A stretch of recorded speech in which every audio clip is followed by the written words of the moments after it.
on the x-ray table, we have to lightly restrain them to get the views that we need to minimize the exposure of x-rays to both our employees as well as the patient. And if it's lameness, a lot of times I sedate them because you're going to get the views that you need better if they're not uncomfortable. Because having broken things, when you go to the doctor and then they're like, stand on your foot that you broke so we can take an x-ray, or when I broke my tailbone multiple times, sit so we can now take the x-ray. I mean, that's not comfortable, and I understand why they're doing it. I still don't like it, but dogs and cats are not going to understand. So sedation is going to be safer for them, and it's going to allow better, more diagnostic x-rays. And then the veterinarian needs to evaluate the x-rays. And for us, we also then send the x-rays off to a board-certified radiologist, which takes a few days. So, this simple, you woke up with a limp appointment now becomes, we have to do x-rays. Generally, if we were sedating them, then that's when I'll recommend they drop them off, because we need them to be fasted for at least 4 hours and have them pick up later in the day. So that's where that 1 hour to 2 hour lunch comes in. Or if we have an opening later on, we can kind of fit it in there. But even just the interpretation of the x-rays, it takes more time than was originally scheduled. And again, unfortunately, there's no way to predict, and we try and do it as quickly as possible to expedite matters, but also as thoroughly as possible. And then kind of on top of the appointments, right? So I guess in general, it boils down to, if appointments are more than we expect, which happens, right? And that's part of what makes veterinary medicine interesting. If clients are running behind, again, which happens because life happens, then those can definitely affect the veterinarian's pace. If more animals than originally thought are brought, that can affect the pace as well. And look, I get it. Sometimes dogs need, not cats so much, but sometimes dogs need an emotional support dog to come with them, to calm them down. And then, while they're there, I noticed that Fluffy needs his nails trimmed. Can you guys trim his nails? Of course. But we just have to keep in mind that that does take time, especially if, let's say, one of our assistants calls in sick, and normally it would be the veterinarian would say, sure, and give the dog to the assistant, and then the licensed technician or the other assistant would trim the nails. But if somebody called in sick, then the veterinarian is the one that is performing the nail trim. And so that, takes us away from being able to see the appointments, which again then puts us behind, which is obviously the topic we are discussing.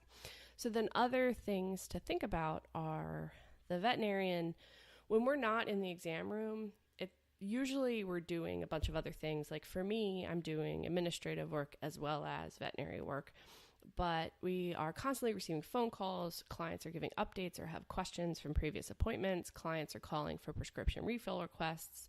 So all of those have to be approved by the veterinarian. There are certain supplements that, as long as they meet specific requirements, like they've had an exam within a year, then they can be refilled without veterinary approval. But for the most part, veterinarians have to approve the prescriptions, and ideally we like to dispense through our in-house pharmacy, or we have an online pharmacy that we are associated with called VetSource. But sometimes people want written scripts, which is fine, as long as, in my mind, they are aware of the difference between an unregulated online pharmacy and something like VetSource, which is regulated, and they can certify shipping temperature and storage temperature. And we know that they're not selling counterfeit or expired product. And that's my only concern with online pharmacies, is there's not a lot of regulation. So if you ever hear a veterinarian kind of dissuade you from it, it's not, again, because we want to, keep the money in house. It's because we want to make sure the pet is getting the best medication, and I can certify that they're getting the best medication if it's dispensed through my clinic or if it's dispensed through the online pharmacy I work with. I cannot certify that it's the best medication if you get it from a different online pharmacy. So that's a little bit of a tangent. So we'll move on back to what we're really talking about, which is why we run behind.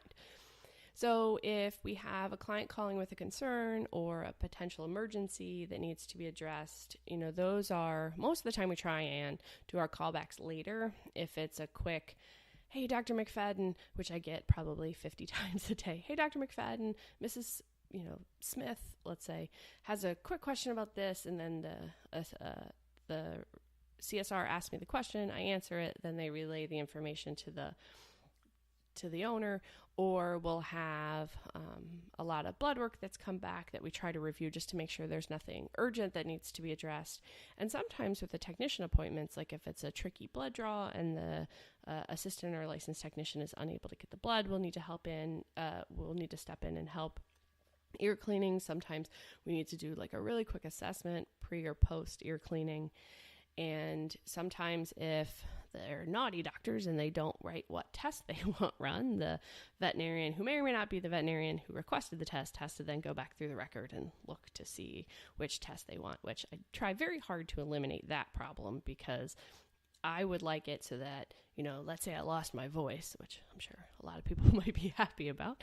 I want everybody to be able to read my record and know what I need from any given patient that I think requires follow-up.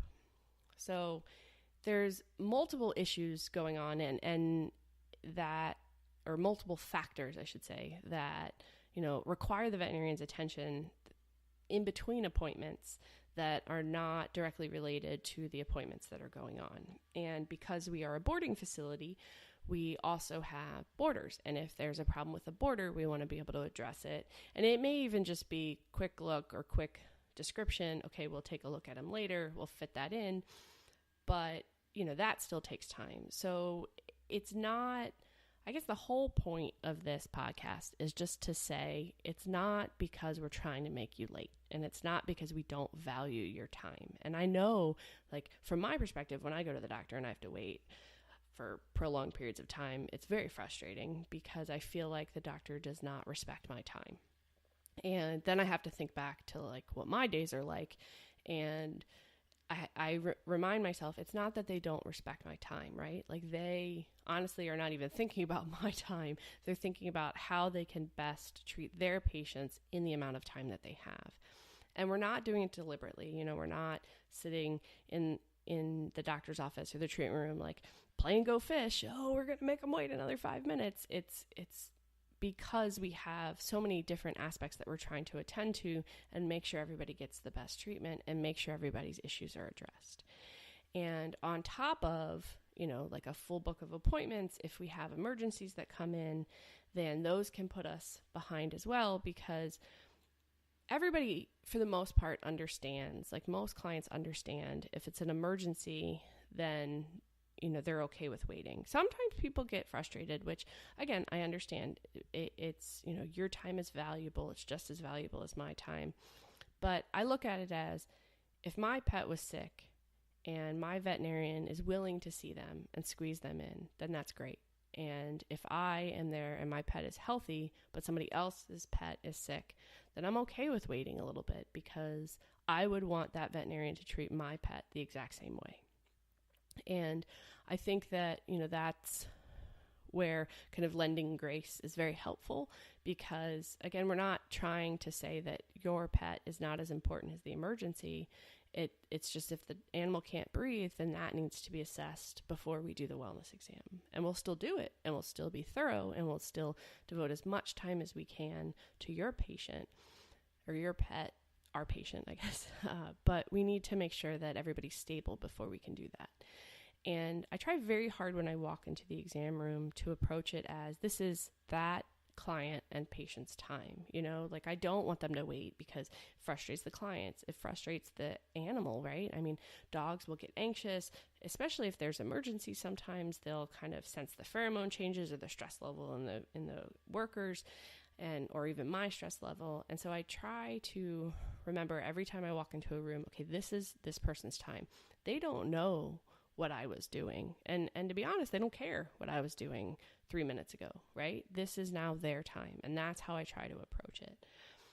And veterinary medicine is awesome in its variety, but can also be hard, because it's sometimes really challenging to have an emergency euthanasia, or to be honest, I've had 7 in the last 2 days that I worked, which unfortunately is just par for the course for the holidays. But do an emergency euthanasia, and it may or may not be a patient that you've known a long time. It's still sad. It's still, you can ease suffering, but then you go in and you do a puppy exam, right? So it's hard from that kind of up and down emotional perspective. But I, again, try very hard to make sure that each client understands that their appointment is important and that their time does matter. And I really do try not to be behind because, it's stressful for me. Like, I feel like when I work, I live in like these 20 to 40 minute increments, right? Because I have this amount of time to see it, answer questions, write the record, move on. And especially after having a baby, I used to be able to remember the entire day's worth of physical exams and write them at the end of the day. But now I find that I feel like my child sometimes sucks my brain. I have to write the records as I go. Otherwise I won't remember it. And the records are just as important as doing the exam, because that is my way of knowing what I found and what issues I discussed.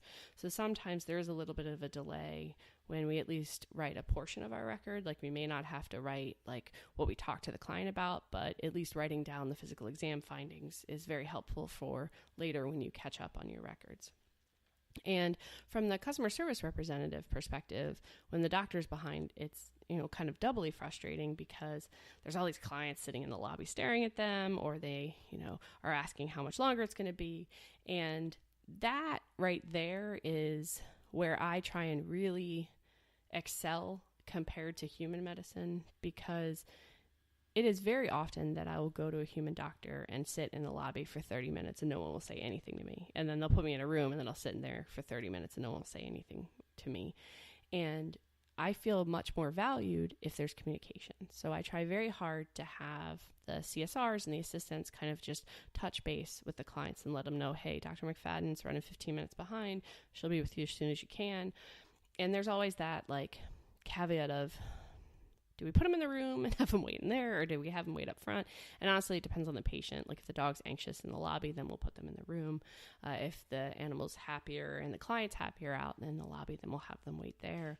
But I think that if we can communicate with each other and let you know, hey, we still know you're there. We're coming just as fast as we can. We just had an emergency.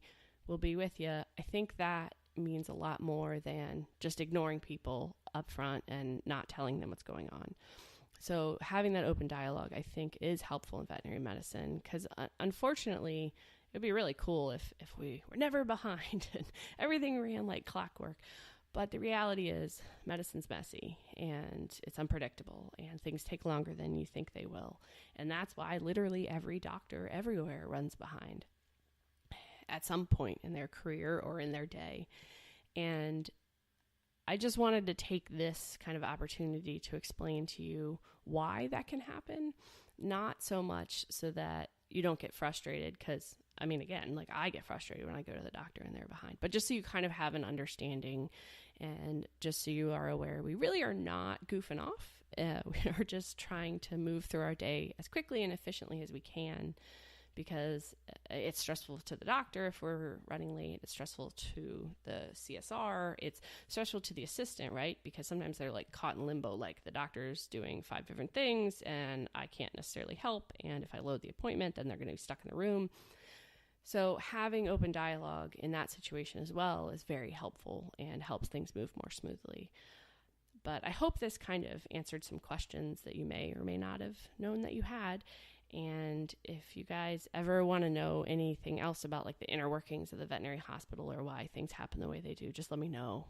But I just thought this might be kind of an interesting kind of insight into how veterinarians function and why, you might have to wait a little bit. So like I said, I'll do my best to try and keep on time as much as possible, but I'm always going to let the emergencies come in. I'm always going to see, especially emergency euthanasias, because if that was me in that position, I would want the same treatment. And I'm always going to try as hard as I can to get you in as fast as possible, but there might be a little bit of a wait. All right, I'll talk to you guys next time. I think that about wraps it up.